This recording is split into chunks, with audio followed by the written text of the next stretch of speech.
Yamaha R15 version 3 আমার স্বপ্নের বাইকের পরিচিতি।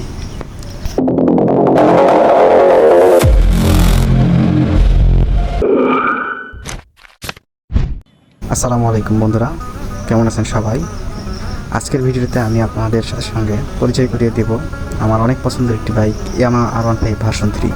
এই ভিডিওতে থাকছে এর ডিজাইন, ইঞ্জিন, পারফরম্যান্স, মাইলেজ এবং কেন আমি এই বাইকটা পছন্দ করি সব কিছু। তাই ভিডিওটি শেষ পর্যন্ত দেখুন। প্রথমেই কথা বলবো এর ডিজাইন ও লুক নিয়ে। R15 ভার্সন 3 দেখতে এক কথায় সুপার স্পোর্টি। সামনের আগ্রাসী হেডলাইট, শার্প ফেয়ারিং এবং অ্যারোডাইনামিক ডিজাইন এটাকে রেসিং বাইকের মতো একটা ফিল দেয়। বিশেষ করে এই বাইকের সাইড প্রোফাইল এবং ট্যাঙ্কের ডিজাইন আমার কাছে সবচেয়ে বেশি ভালো লাগে। রাস্তার মধ্যে চালালে মানুষ একবার হলেও তাকায়, আর ব্ল্যাক কালার হলে তো লুকটা আরও বেশি প্রিমিয়াম লাগে। এরপর যে কথা বলবো ইঞ্জিন ও ফিচার্স নিয়ে। এই বাইকে রয়েছে 155 CC liquid cooled 4 valve fuel injected engine. ইয়ামাহার VBA প্রযুক্তি ব্যবহার করা হয়েছে, যার কারণে লো আরপিএমে স্মুথ এবং হাই আরপিএমে পাওয়ারফুল ফিল পাওয়া যায়। এর সঙ্গে আছে 6 স্পিড গিয়ারবক্স এবং অ্যাসিস্ট অ্যান্ড স্লিপার ক্লাস, যা গিয়ার শিফটকে অনেক স্মুথ করে। ডিজিটাল মিটারে আপনি speed, RPM, gear position, fuel, trip, average সব তথ্য দেখতে পারবেন। পারফরম্যান্সের দিক থেকে R15 ভার্সন 3 সত্যিই দারুণ একটি বাইক।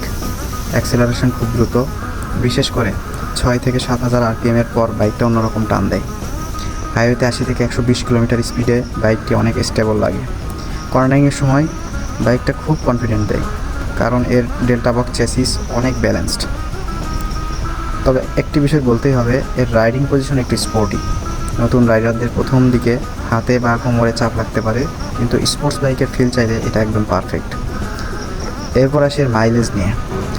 মাইলেজের কথা বললে শহরে সাধারণত 40 থেকে 45 কিলোমিটার প্রতি লিটার এবং হাইওয়েতে 45 থেকে 50 কিলোমিটার পর্যন্ত পাওয়া যায়, যদি স্বাভাবিকভাবে চালানো হয়। দৈনন্দিন ব্যবহার, অফিস ট্যুরিং এবং উইকেন্ড রাইড সব ক্ষেত্রে এই বাইক ভালো ব্যালেন্স দেয়। কেন আমি এই বাইকটা পছন্দ করি? ব্যক্তিগতভাবে বলতে গেলে আমি এই বাইকটা পছন্দ করি 3টি কারণে। 1, এর লুক ও স্টাইল। 2, এর স্মুথ কিন্তু পাওয়ারফুল ইঞ্জিন। আর 3, এর রাইডিং কনফিডেন্স। আমার কাছে ইয়ামাহা R15 ভার্সন 3 শুধু একটি বাইক না, এটা একটা অনুভূতি। যখনই রাইডে বের হই, বাইকটা আলাদা একটা আনন্দ দেয়। তো বন্ধুরা, এটা ছিল আমার ইয়ামাহা R15 ভার্সন 3 বাইকের সংক্ষিপ্ত পরিচিতি অভিজ্ঞতা। আপনাদের কাছে R15 ভার্সন 3 কেমন লাগে, বা আপনারা কি এই বাইকটি কিনতে চান, সেটা কমেন্টে অবশ্যই জানাবেন। ভিডিওটি ভালো লাগলে লাইক, শেয়ার ও কমেন্ট করুন। চ্যানেলটি সাবস্ক্রাইব করতে ভুলবেন না। সবাই ভালো থাকবেন, নিরাপদে রাইড করবেন, অবশ্যই হেলমেট ব্যবহার করবেন। আসসালামু আলাইকুম।